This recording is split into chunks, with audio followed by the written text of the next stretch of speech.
सभी को प्रणाम। डे 28 हमारी भावी पीढ़ी और उसका नवनिर्माण। आज है शीर्षक विद्यारंभ संस्कार। जो विद्यारंभ करते हैं ना, बच्चे बड़े होते हैं, जैसे जैसे बड़े होते हैं 2-3 साल की उम्र में, तो उनको विद्यारंभ संस्कार कराए जाते हैं। उसके अंतर्गत हम लोग देखते हैं कि क्या बताया जा रहा है। विद्वानों ने कहा है कि किसी कार्य का शुभारंभ अच्छी सफलता का द्योतक है।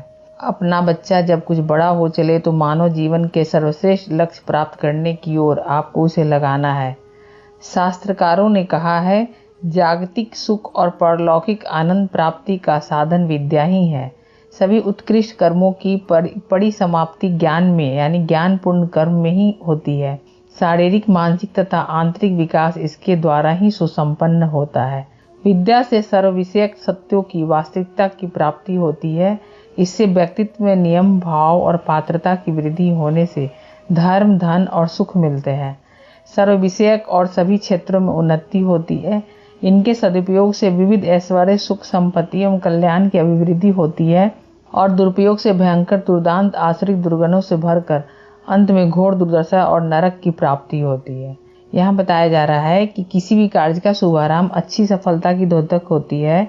तो विद्या भी हमारे जीवन के लिए कितना इम्पोर्टेंट है। तो हम अभी तक जो समझते थे कि यहाँ हम एक 3 लाइन अंतर कर लें कि शिक्षा और विद्या दोनों में अंतर है। शिक्षा एक मतलब अक्षर ज्ञान को बोलते हैं और विद्या जो जीवन जीने की कला हमें सिखाती है, जो हमारे अंदर से हमें आत्मबोध सिखाती है, हमें अपने आत्मभाव को सिखाती है, उसे विद्या कहते हैं। बहुत सारे लोग निरक्षर भी होते हैं लेकिन उन्हें जीवन जीने की कला आती है। हमारे जैसे कई ऐसे उदाहरण महापुरुषों की हैं, जैसे कबीर ही हैं, उन्हें आत्मज्ञान हुए, वो तो कभी कागज छुए भी नहीं। फिर इसी तरह अगर मान लो बहुत सारे विद्वान होते हैं और उन्हें खुद की जीवन की विद्या नहीं हो, जीवन कैसे जीना है और कुछ विषयों तक कोई एक्सपर्ट होते हैं, उनको उसमें महारत हासिल होती है, तो उसको हम लोग समझ जाते हैं कि उन्हें बहुत विद्या आती है। विद्या का मतलब होता है समग्र रूप से व्यक्तित्व का विकास। आपके अंतर चक्षु जो है वो जागना चाहिए। तो बच्चा में जब कुछ बड़ा हो चलता है तो उसे विद्यारंभ संस्कार के द्वारा ये सब संस्कार डाले जाते हैं कि जागतिक सुख यानी सांसारिक सुख के अलावा भी परलौकिक आनंद कैसे प्राप्त किया जाता है, वही विद्या है। क्योंकि इसमें एक तरह से आध्यात्मिक वातावरण का समावेश किया जाता है, उसके साधन को समावेश किया जाता है, उसके सूत्रों को समावेश किया जाता है। सभी उत्कृष्ट कर्मों की परिसमाप्ति भी देखा जाए तो ज्ञानपूर्ण कर्म में ही होती है। कर्म हम कर रहे हैं लेकिन उसके पीछे हमें ज्ञान भी होनी चाहिए।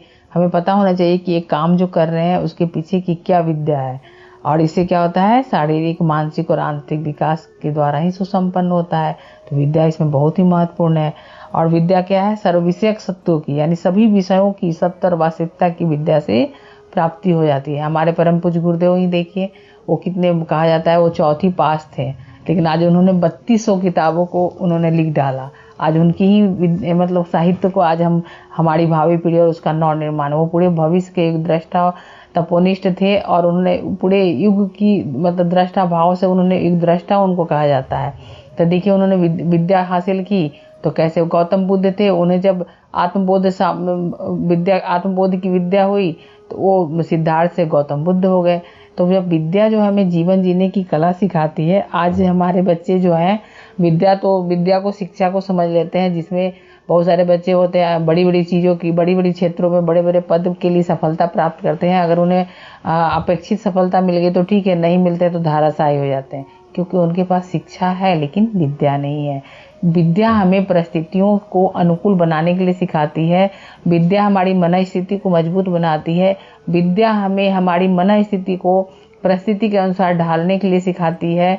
परिस्थिति हम पे वश नहीं करती है। विद्या जिसके पास होती है उसकी मन स्थिति जो है परिस्थिति वश जो है अनुकूल बन जाती है। तो विद्या क्या है, समयानुकूल, तदनुकूल और कह सकते हैं यथा स्थिति अपने आप को, व्यक्ति को जो है एक तरफ से लचीला बनाए रखता है। तो विद्या का मतलब होता है कि ये सुख समृद्धि तो लाता ही, साथ में हमारे जीवन में क्या करता है, ऐश्वर्य भी लाता है, समृद्धि भी लाता है और विभूतियाँ भी लाता है। लेकिन यही विद्या का यदि हम दुरुपयोग करने लग जाते हैं अहंकारवश या फिर अज्ञानतावश, तो फिर वो हमारी क्या होती है, जिंदगी घोर दुर्दशा और नरक की प्राप्ति होती है। जैसे कि रावण ने भी विद्या महारत हासिल की, उसने निपुणता हासिल की, लेकिन उसने क्या किया, अहंकारवश उसने अपने विद्या का दुरुपयोग किया, तो उसका अंत हम लोग जानते ही हैं। विद्या के द्वारा अज्ञान भ्रम, मोह, भय, वासना, अनीति, अनाचार आदि आसुरी दुर्गुणों से मुक्त होकर ज्ञानी, निर्मल, सदाचार पारायण एवं लोक सेवी बनने की मंगलमयी भगवान संभावनाओं का जीवन में उदय होता है। जिसके पास विद्या होगी उसे किसी तरह का भ्रम नहीं होगा, मोह नहीं होगा, भय नहीं होगी, वासना नहीं होगी, यानी कि किसी भी चीज़ के प्रति उसकी लोभ, लालच और आसक्ति नहीं होगी। और भय जो है, विद्या हमें जो है निर्भय बनाने के लिए सिखाती है।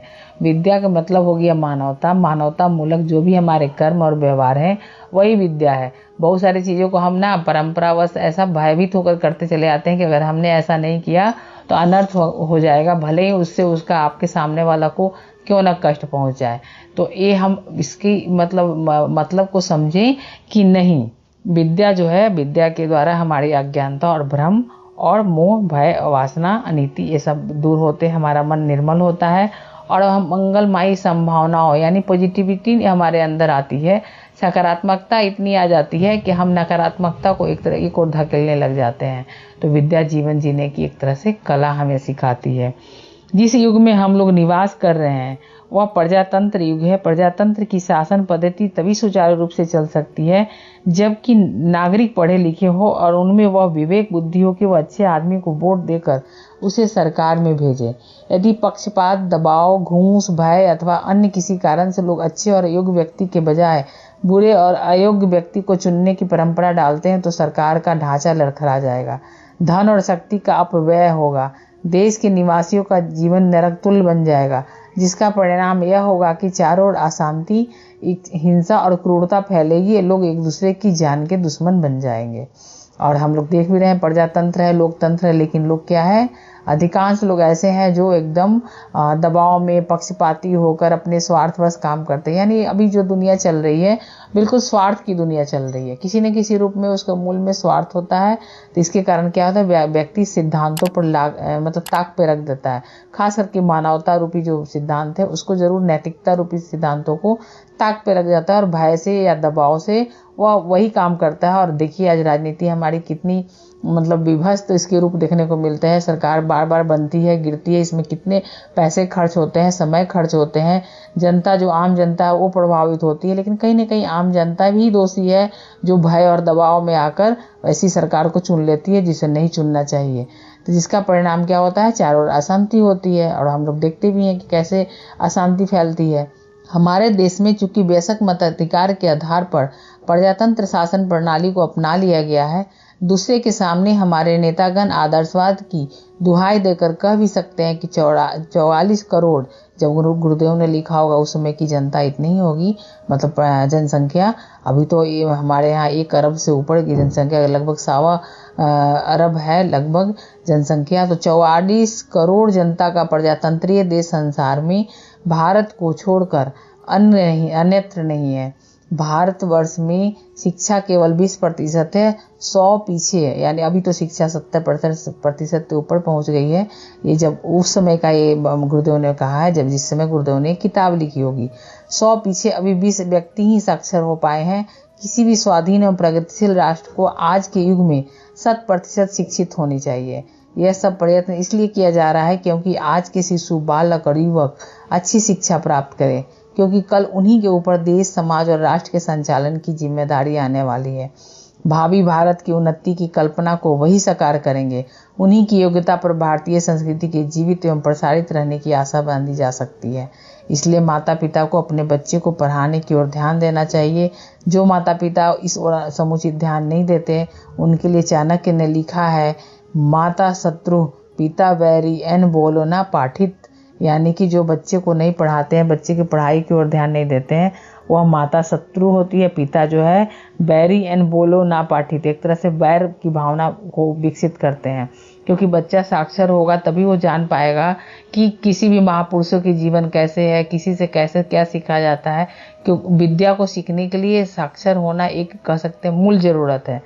वह माता और पिता शत्रु के समान है जिन्होंने अपने बालों को समुचित रूप से शिक्षा देने की ओर ध्यान नहीं दिया। संतानों को पैदा करना कोई बड़ी बात नहीं है, उन्हें शिक्षा भी देनी चाहिए। 5 वर्ष की आयु से बच्चे की शिक्षा आरंभ करने की बात करनी चाहिए, तभी वो ज्ञान के मार्ग पर चलना शुरू करेगा। धीरे धीरे एक आदर्श नागरिक और विद्वान और गुण संपन्न व्यक्ति बन सकेगा। कहावत भी है, बिना पढ़े नर पशु कहा है। ऐसा क्यों कहा गया है? एक ही माँ बाप के 2 बच्चे होते हैं, उनमें सौभाग्य से एक तो पढ़ लिख कर विद्वान बन गया है, दूसरा घर पर ही गृहस्थी का काम करता रहा है।